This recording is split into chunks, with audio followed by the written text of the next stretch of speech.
जीवन को जीने के दो ढंग हैं, एक मालिक का और दूसरा गुलाम का। गुलाम का ढंग भी कोई ढंग है। जीना हो तो मालिक होकर ही जीना, अन्यथा इस जीवन से मर जाना बेहतर है। प्रश्न जीवन का नहीं है, प्रश्न तुम्हारे मन का है। जीवन को मोक्ष की तरफ नहीं जाना है, जीवन तो मोक्ष है।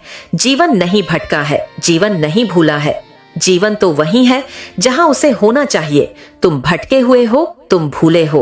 तुम्हारा मन तर्क की उलझन में है और यात्रा तुम्हारे मन से शुरू होगी। कहां जाना है यह सवाल नहीं है, कहां से शुरू करना है यही सवाल है। मंजिल की बात इसलिए बुद्ध ने नहीं की। मंजिल की बात तुम समझ भी कैसे पाओगे? उसका तो स्वाद ही समझा सकेगा। उसमें डूबोगे तभी जान पाओगे। बुद्ध ने मार्ग की बात कही है।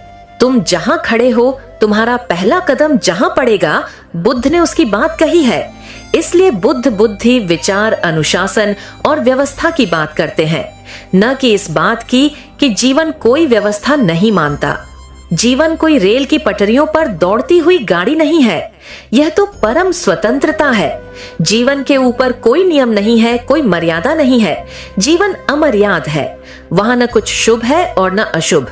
जीवन में सर्व स्वीकार है, वहां अंधेरा और उजाला एक साथ स्वीकार है। मनुष्य के मन का सवाल है। मनुष्य का मन दरअसल विरोधाभासी बात को समझ ही नहीं पाता, और जिसको तुम समझ न पाओगे उसे जीवन में भला कैसे उतारोगे? जिसे तुम समझ नहीं पाओगे उससे तो तुम दूर ही रह जाओगे। तो बुद्ध ने वही कहा जो तुम समझ सकते हो। बुद्ध ने सत्य नहीं कहा, बुद्ध ने वही कहा जो तुम्हारी समझ में आ सके। फिर जैसे जैसे तुम्हारी समझ बढ़ेगी, वैसे वैसे बुद्ध तुमसे वह भी कहेंगे जो तुम नहीं समझ सकते। बुद्ध एक दिन गुजरते हैं एक राह से जंगल की। पतझड़ के दिन है, वह पूरा वन सूखी पत्तों से भरा है। और आनंद ने बुद्ध से पूछा कि क्या आपने हमें वे सभी बातें बता दी जो आप जानते हैं? क्या आपने अपना पूरा सत्य हमारे सामने स्पष्ट किया है?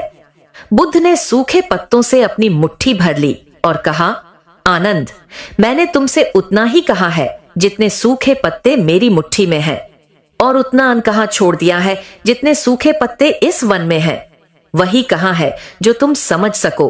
फिर जैसे तुम्हारी समझ बढ़ेगी, वैसे वैसे वह भी कहा जा सकेगा जो पहले समझा नहीं जा सकता था। बुद्ध कदम दर कदम बढ़े, आहिस्ता आहिस्ता। तुम्हारी सामर्थ्य देखकर बढ़े हैं। बुद्ध ने तुम्हारी बुद्धि को सागर में डालना चाहा है।